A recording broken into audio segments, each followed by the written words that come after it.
All right, looks like we are online here. And hi, I'm Jacob with MarketingPlayBook.co, where we increase small businesses' sales and digital presence online. And today we got a pretty good show for you. And what I'm going to be covering is small business on-page SEO. And particularly, I'm going to go over some of the core basics that you need to have on your website, whether you have an existing website right now or whether you're looking at developing a website in the near future. Really doesn't matter. These are some of the core aspects that you need to look at when it comes to the on-page ranking factors here in 2016, 2017. And SEO, as you know, is going to be fairly important in order to rank within Google and within Bing. So starting off here, search engine optimization, that's what SEO is. In case you're unfamiliar with the term, no worries. This article might be a little bit more in depth for some of you who know nothing about SEO, but at the same time, it should give you a pretty good overview of all the features and options that are available to you, as well as some major do's and don'ts out there. So we'll go ahead and get it kicked off. And there's two areas of search engine optimization and two main factors to consider, and that's going to be on-page optimization and off-page optimization.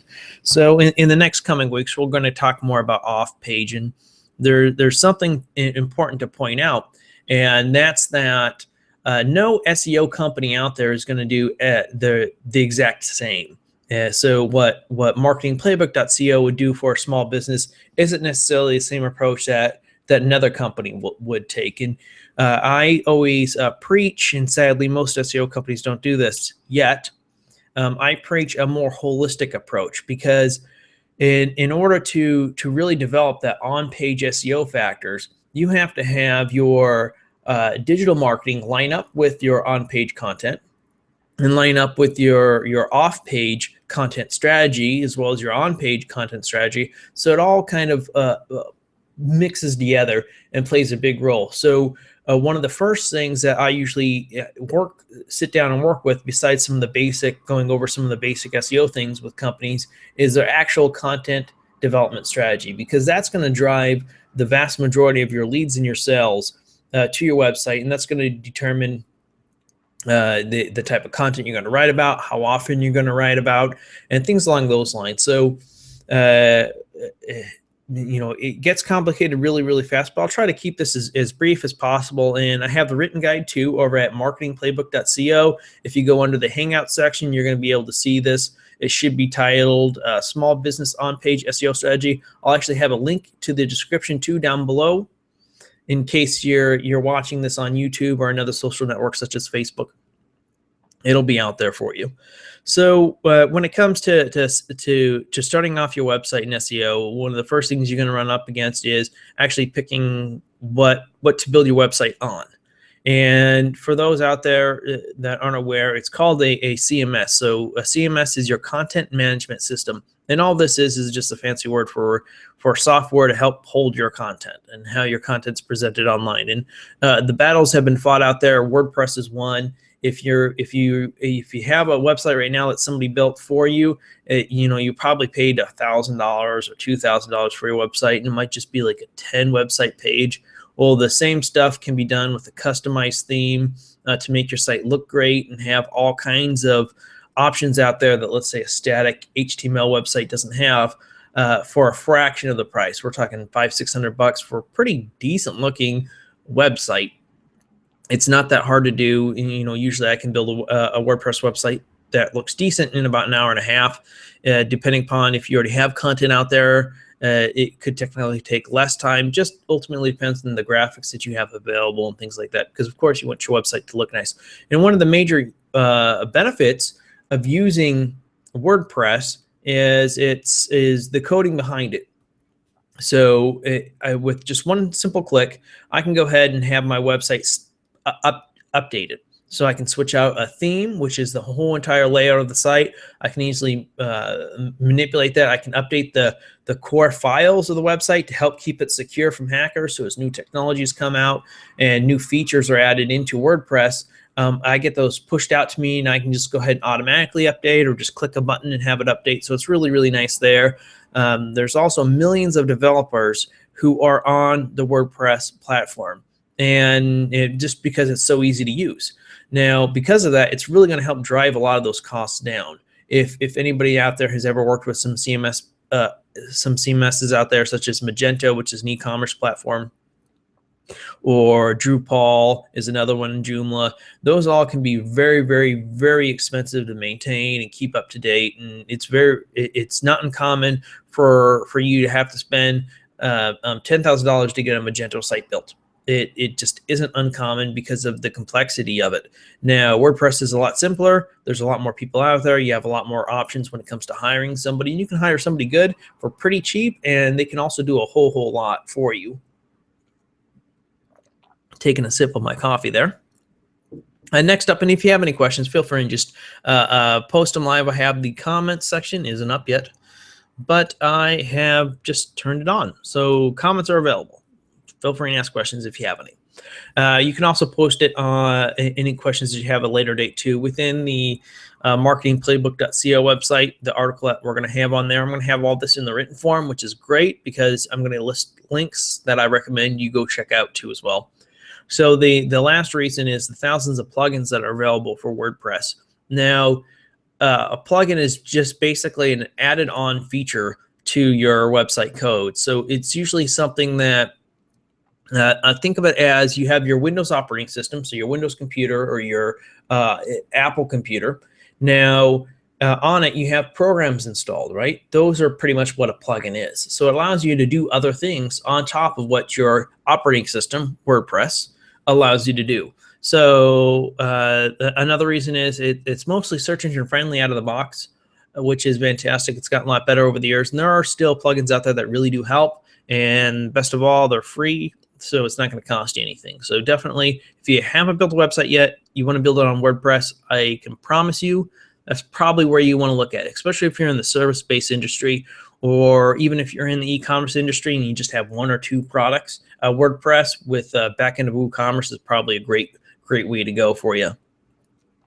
So moving on to the major on-page factors, and some of these, like I said, might be a little bit hard to explain to you audio-wise, so I'd recommend you check out the article that we have, and we'll have it linked up here too in the show notes. So some major things here. We'll look at the meta title. So the meta title is going to be the actual title of the page. So if you go to a website page, or better yet, you do a search for something online. So if I were to do a search for automotive repair St. Paul, I'm going to get a listing of those 10 organic results, right, within the search engine in Google. Well, that top line that's bolded, that is the meta description. Now, that's if Google decides to take your meta description, which they may or may not use, but generally they'll use it. And so that's going to be between 50 and 60 characters in length. If you max out at 55%, or max out at 55 characters, you'll be good to go. And so that's pretty accurate and pretty vital to have, because it tells Google assigns a higher priority to your meta title. They're saying this is what you're telling the world your page is about. Therefore, we'll consider that as a really major ranking factor for your site. So there you want to have your main keyword in there that you want to rank for. You do not want to keyword stuff. You want it to sound natural. You want it to be informative, and you want it to be helpful, right? So first and foremost, above all, you want it to be those things. And going on, next we have the H1 tag. Now with an H1 tag, you're only going to have one of these, and generally is what it'll be on the page is it's going to be the actual article title itself. Now within WordPress, they have when you go to create a page or a post, there's actually a line of code up above our box, I should say, and that box is where you actually fill out the title of it. So it's as if you were writing an email. It would be considered the subject line, right? So that's what an H1 tag is, and that again tells Google, hey, this is what the page is about. So there, oftentimes people have their meta title the same as the article title, which is generally the H1 tag. Now, which stands for header 1, by the way. Now your H1 tag is pretty easy. HTML wise, you can look it up. Just say HTML H1. It's out there. But within WordPress, that's why I love WordPress. It's just so easy. You don't have to worry about it. It's already in that top line box, which is like the subject line. So I do recommend not necessarily having the same meta title as you have with your H1 tag. And the reason behind that is you just don't want to over optimize your page by accident. So I would have something very, very similar, something very, very descriptive for your reader. That way they understand what your site is about and what the article is about. And, above all, make it sound natural. Next up is going to be the name of your the URL string. So if I was going to do, let's say, rickauto.com, if that's a site, great. If not, I don't know. So I'm just kind of making it up. / break service would be the example. So break service, or I could do something like oil change in there. And that's going to be the actual URL of it. And so there's three things that Google's really looking at there. And that's going to be the actual meta title, the H1 tag, and the actual name of the URL. And that's where you want to have, some of your keywords mixed in there.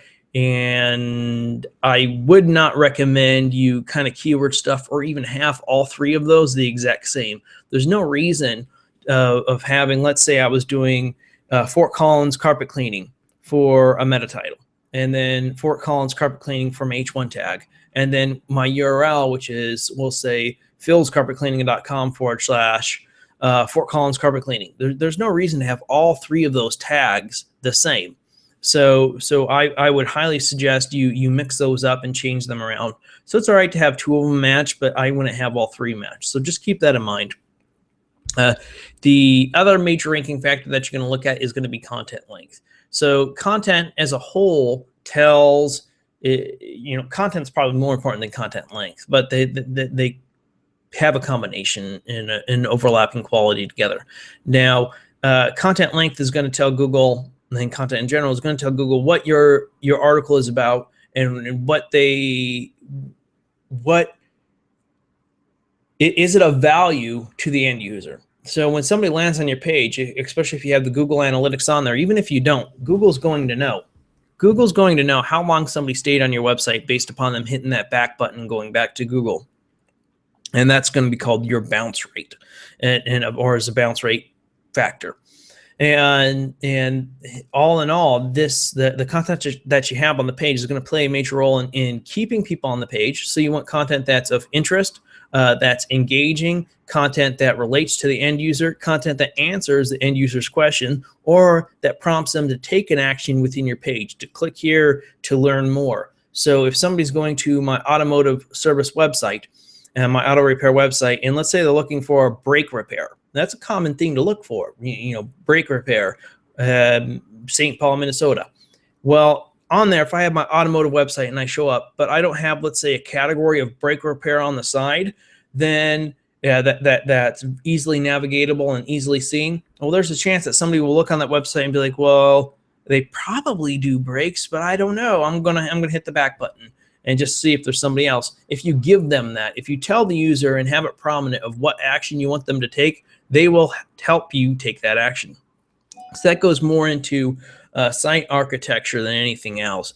But your content length is going to be matched up closely to your competitors in the industry. So what I'll generally do is I'll take the top 10 keywords or set categories that we want to rank a site for, and then I'll do a search in the city and area of where we want to rank, and from there we take the top 3 results, because that's really what matters, is who's in the 1, 2, and 3 position, and see how much content do they have in their articles.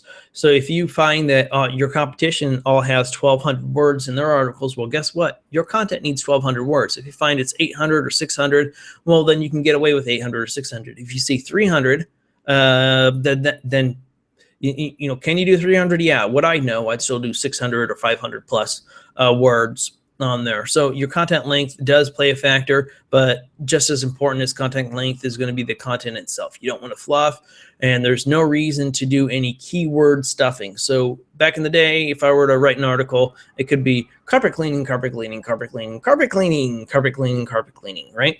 And then I'd rank for carpet cleaning, and that doesn't work. So Google is going to be able to determine what your article is about, and then actually figure out what else your article is about. And so synonyms and the like that are similar to that keyword, they're going to be able to figure it out. So focus on writing good content. And next up, we have listing your address. So we're kind of done with some of the major ones. Those are the top 4 that I'd really focus on first and foremost on your website. If you're going to get 4 things right, get those 4 things right. Next up here, we have listing your address and phone number on the website. And I mention this because, even though search engine optimization is important, but if nobody's going to call your business, or if nobody's going to know what action they need to take next, it's not really going to do you much good. So you need to have your actionable items clearly visible on the website. So if there's a phone number that you want somebody to call, you want that phone number to be very big, to be prominent, to be center page. And you're also wanting to tell people, hey, call us for a free consultation. Prompt them to call. Most people are going to be hesitant to call, especially if they're unfamiliar with the subject matter. So if my car's rattling and I don't know what's wrong with it, and it's like, and if I were to call an auto shop that I've never worked with before, that I don't know about, well, there's going to be hesitation there already. There's going to be anxiety there. They're going to be like, well, how much is this going to cost? There's a lot of questions going through the customer's mind. And what you want to do is you want to be able to set them at ease and prompt them to say, hey, call us for ABC, call us to help out, let us help you with your auto needs, right? So having that front and center there. The other thing is by listing your address on the website, and as well as having markup data, which we'll get into in a little bit, it's going to tell Google the location of your business. And this is becoming more and more important, especially as more and more sales and phone calls and searches are being done on mobile phones. So a lot of searches out there are going to be auto repair near me, right? It's no longer auto repair my city name. It's auto repair near me. Well, Google's going to be like, all right, well, where's this person located? And let me show them results of people who are around that person. And you can be in there. So even when I did a search, if I do a search for auto repair, I'm going to see auto repair here that are local in Minneapolis. So I'm not going to see auto repair from people in Wisconsin and Nebraska. I'm going to see people who are most likely in the city where I live, which is just north of St. Paul. Or I'm going to see it in St. Paul results or Minneapolis results because I'm right in there. And that's really what you're going to see. So you want to have that information there on the website so Google knows what you're talking about. And also, that address is going to match your Google Plus profiles that are going to be off page. Now it's an off page indicator, but still. And if you don't know what I'm talking about when I mention your business listings, then you definitely need to read our MarketingPlayBook.co website on developing content strategy for small businesses, because it covers a lot of this, and it's pretty good stuff. So next up, we have site architecture. So site architecture is simply going to be how your website's laid out. So as you're on a website, chances are you've navigated to a million websites before, and you're going to see on the left-hand side or the right-hand side or the top up there, they're going to have the top level categories that you select. So, if you're sticking with auto repair, it might be brake service, followed by, cooling system, engine repair, oil change, some of the top services. So it's simply having your site laid out and then having content within those top level categories link back to that top level category, as well as linking back to your home page. And I know it sounds kind of complicated, but it really, really isn't. It's simply siloing out your website. So you have top level, you have content all pointing back to your top level categories, because those top categories stay the same on your website. So the ones I mentioned before, the brake service, check engine light, and engine repair and oil change, those are going to be constant on each and every page because they're top level categories. And as if I were to go into, let's say, the engine repair category, you're going to have other articles within the engine repair category. However, on the left-hand side, you're still going to see all the top level categories there. So it's a way of interlinking your website, and that helps give you an overall boost when Google sees you as an authority, because you're writing good content, because you're having more content than anybody else, any of your competitors. It's a really good sign, and you're having more internal links. So that just helps to kind of boost your rankings overall to the main pages that you want to rank for. So you're kind of sculpting and telling Google, these are my most important pages on my website, which is important for SEO, and that definitely can help. So another important factor here kind of goes back into the content realm, and that's staying relevant and fresh. So Google loves new content, and they always have, they always will. So depending upon the competition that's in your industry will kind of determine how much of how much new content you need. So a lot of smaller businesses out there, let's say I'm an auto repair shop. I'll tell you right now, auto repair shops probably only need 1 to 2 articles a month. That is it. You really do not need a lot of content. And that's just because I guarantee you other body shops, other automotive shops aren't doing it.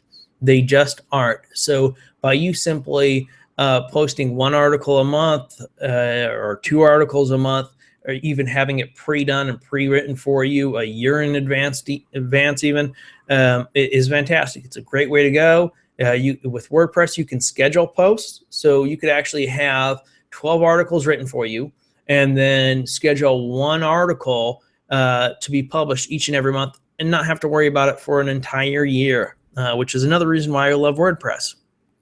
So it's a great way to go, an easy way of going, and combined with off-page SEO marketing, it's a great way to go, as well as paid marketing. So some important landing page factors for marketing. Now we've talked a bit about on-page factors overall for Google and for Bing. Sorry, there, I'm just taking a quick sip of water. We talked about off-page factors, on-page factors predominantly. But it's important to keep in mind that you're here to create sales, right? That's why you're building the website. You're building the website ultimately to make money. And it's important to capitalize on that. So you want, for instance, your phone number to be front and center on your website. So with a call of action, call us to talk about your car problems or something along those lines, right? It's there and it's big, and too often I'll see the phone number in the top right corner of a website or the bottom left area of a website, and you're a service-based company. If you are, or even if you aren't, you probably want people to call you, right? Well, then put your number and make it really, really big. Another way of doing that too, because so many people on their mobile phones now, is actually hyperlinking that number. So in the written guide, we'll have a link going to a site to talk more about, hey, how to link up an actual phone number. That way, when you're on your mobile phone and you click the link, it'll be highlighted in blue, your telephone number. And when they click it, it'll actually call you, which is cool because you don't even have to put in a phone number. Just say click to call. And we'll click the button and they'll call you. So it's eliminating a barrier to entry, and anything that eliminates a barrier to entry and gets you a phone call is great, right? And from another marketing angle here, we're going to talk a little bit about layout. And so site architecture is slightly different than layout, because layout really isn't so much for search engines as it is for the human visitor. And architecture is going to take that into account generally, but the layout overall is going to be more of the imagery and how easily it is to find something on your website. So if like I said before, if I were to do brake repair and I went to your website and I know that automotive shops do brake repair, but maybe not, right? Do you really do it? I don't know. I'm already nervous, already don't know how much this is going to cost me and all this other stuff. And I'm not even sure that's entirely it on my vehicle. But if you have that brake service there, I'm going to know what you do. Then you're going to be far more likely to get the call. Same with when it comes to computer repair. If I were to write on there virus removal, and my competitor site didn't have virus removal, does that computer repair company do virus removal? Of course, I'm sure they do. But guess who had it listed, right? And so I will be more likely to get the call than somebody who doesn't list their services there. So something to keep in mind, and that's why you have the layout really, really easy. And any call, any actionable information you want somebody to take, you want it to be prominent on the page. So if you need them to fill out a form, fill out this form, make it big. Help the user out. So other relevant items you need to do and to consider here is going to be unique titles and descriptions. So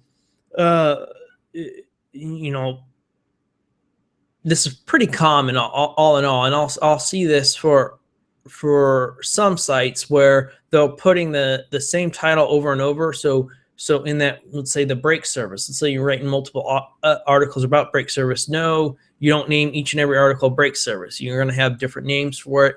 You can kind of put in that keyword of brakes, brake repair, and service for brakes, things along those lines. That might be relevant for you, but all in all, you don't want you want unique titles, and you want unique descriptions for all your articles on your website. And it's a great way of telling Google, hey, look at the diversification which we have with the subject matters. It's actually going to help you out to rank for more terms because you have more terms out there that you can possibly rank for. Another thing, and this is more for existing websites out there, and that's going to be thin content. So if you have content that's really not relevant, or that is pretty thin, and thin referring to, let's say it's just 100 words, where it should be 500 words. If you have a lot of those pages that really don't have a lot of content, it's really not that useful. You're better off removing several of those pages and just combining some of the content all on one page. And what that's going to do is it's actually going to help you out quite a bit to not get penalized in any way. So there are penalties out there for thin content. So it's something to keep in mind. Next up, we're going to have site speed. So for the most part, your website doesn't need to be super, super powerful in any way whatsoever. A lot of, especially service-based industries, the amount of visitors you're going to have a day is going to be probably under 1,000, well under 1,000. But if you're an e-commerce site, it is going to be more of a concern, especially if you're driving paid traffic to your site. You're going to need to ensure that you're on a fast enough host. But for the most part, any $10 host out there, Bluehost is one of them. I myself, I like Storm on Demand through Liquid Web. Now that's going to be more for those who are driving, several thousand or several 100,000 people a month to their sites. So I have a number of semi-dedicated and dedicated servers I use myself for several of my sites. But for most people, you really don't need that. You just need to ensure that, hey, your website loads in a timely manner. Structured data, and this is kind of, if you've ever done a search in Google and then they actually listed the business location for you, you actually saw the business location, you could see the price of items on the cell, or let's say the 5 stars, and there's going to be a review there or a product there. That is structured data. So that's part of structured data, and that can include your actual business location. It can include the services that you offer. Yeah, that's pretty cool. So if you're a service-based industry and you have a lot of services, you can include those in your rich snippets. And that's going to be under structured data. And this is another reason why I really, really love WordPress, because I know you're out there and you're listening to this and you're like, okay, structured data, what the hell is he talking about? I have no idea. And rich snippets. Yeah, I don't even know the code for this myself. And so I'd have to look up the HTML code and put it in each and every one of my websites. No, none of that. With WordPress, they have free plugins out there. that allow you to do this. I use a paid plugin for it. I use all-in-one schema.org rich snippets. I'm linking to it in the article. It is paid. I think it's $12. It might be $20. I forget. It's well worth it. And it's what I use predominantly on a lot of my sites and on client sites, just because it does a good job. And now there might be something better at the time you're watching this video. If that's the case, check in with us and we'll kind of tell you what we're using then and there.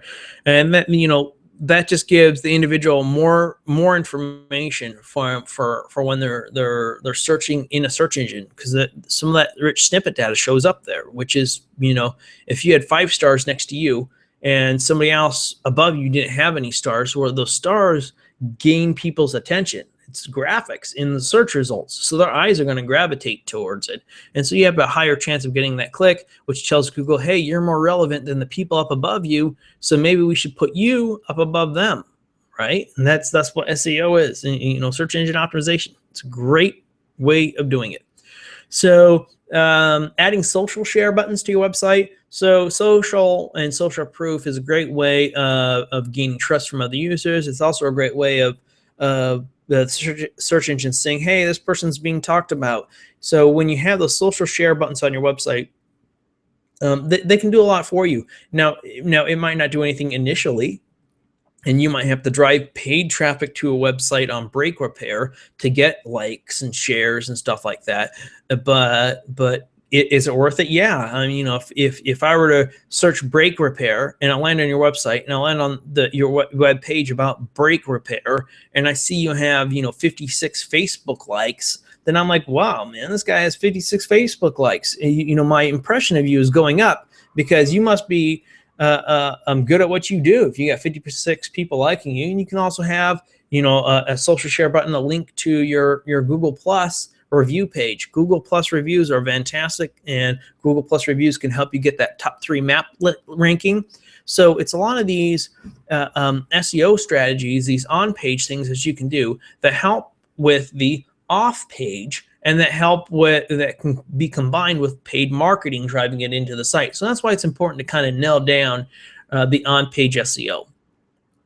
Next up, we're going to have Google Webmasters and Bing Webmasters. If you haven't signed up for Google Webmasters and Google Bing Webmasters, it's an absolute must. You absolutely have to do it. And once you do, you're basically claiming your website with Google, and Google's going to tell you what they find on your site. So they're going to tell you if for instance, that they are indexing you and how many pages that they know of that you have. With them, you're also going to be able to send them your site map to your site, which is just the layout of your site, each and every page that you've had, and when content is updated and when there's new content added. It's an XML feed, and so basically it's just a feed that's set up that hits up Google saying, hey, Google, look at us, right? And Google is going to crawl your website easier with the XML sitemap. And that's all set up through the Webmasters. You're also going to be able to see where you rank for positions. So I know a lot of people out there pay for ranking tools and things like that. Well, if you're a small guy, you really don't need to. You can just use the Google Webmasters, and it'll tell you your average position and what keyword was searched and the amount of impressions and the amount of clicks that article's getting, which is fantastic. So lastly, I'm going to go ahead and I talked a little bit. I didn't talk a lot about the do's and don'ts, or about the don'ts with SEO. And the main thing I'm going to say there is don't over optimize. So make sure that you're not keyword stuffing. You're not trying to manipulate necessarily the articles that you're writing. You don't want to put in, oh, I want to rank for brake repair, so I'm going to put brake repair in the article a lot. Don't do that. Right? Make the article sound natural. You don't even have to put in brake repair to rank for brake repair. That's how crazy this world has gotten with SEO. So I'd still probably have it in my title. I'd probably have it in the URL or in the H1 tag, definitely in the URL. But either the H1 tag, I might have it, but in the title, I'll probably have it. And it's just not needed in today's world. So don't over optimize. Don't try to fit in stuff that doesn't fit in. and you know, focus on providing high value, high quality content that's helpful and informative to the person searching it. So if I'm searching for a brake repair service, tell me, you know, what it is that I need to know when I'm buying the brake repairs. For why should I be buying from you? What are the risks to not getting the brake repair done? You know, without going too dramatic. So things along those lines. And something that used to work back in the day was the meta tags for keywords and meta description. So I don't want to get if you're aware of what meta keywords and what meta description are, then you probably know that they're not relevant anymore. Not relevant in the fact of necessarily ranking in Google, ranking high in Google, anyways.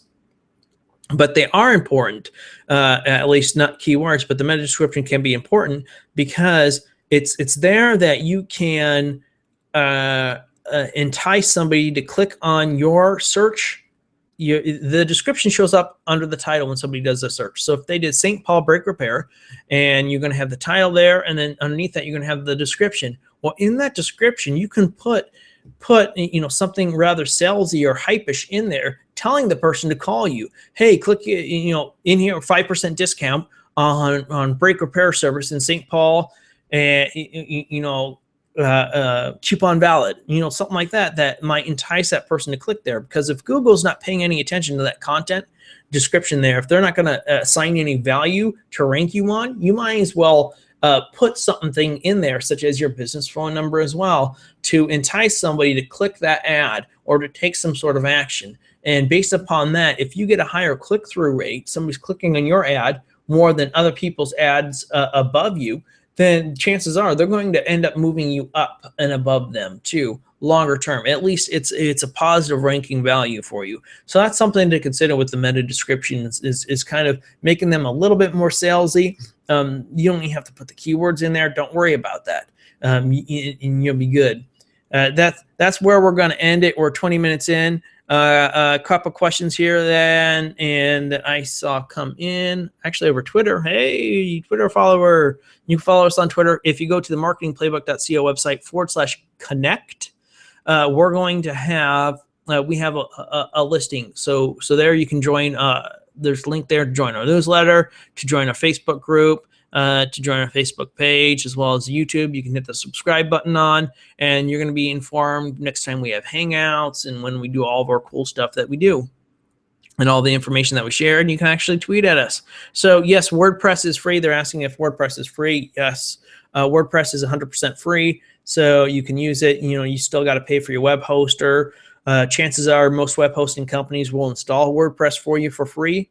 So and there's so much documentation out there on WordPress and like how-to videos, how to install WordPress, and they'll tell you, you know, videos all over the place about this. So that's one reason why I really like WordPress, is because it's just so well supported. You can find tons of free information out there, and once you start using it, you'll get used to it. It might take you a little while, but it's not hard to learn. So that's where we're going to end it. We got no other questions coming in. Thank you for the question. That is going to be it for today. If you do have any questions or any show ideas, feel free and hit me up. It's going to be MarketingPlayBook.co @gmail.com. So again, MarketingPlayBook.co @gmail.com. Otherwise, you can go to our website and hit up the connect page. Till next time, take care.